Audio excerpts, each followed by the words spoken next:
আবু হুরায়রা রাদিয়াল্লাহু তাআলা আনহু বলেন, রাসূল সাল্লাল্লাহু আলাইহি ওয়াসাল্লাম বলেছেন, ইয়াতি আলাইকুম সানাওয়াতুন খাদাতুন, তোমাদের সামনে যে সময়গুলো চলে আসবে এই সময়গুলো প্রতারণায় পরিপূর্ণ।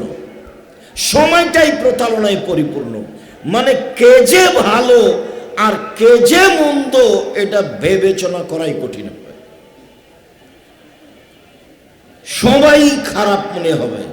তারপরের বাক্য শোনেন, ইসাদ্দাকুল কাযিব ওয়া ইউকাযযাবু সাদিক, সত্যবাদীকে মিথ্যাবাদী বলা হবে আর মিথ্যাবাদীকে সত্যবাদী বলা হবে।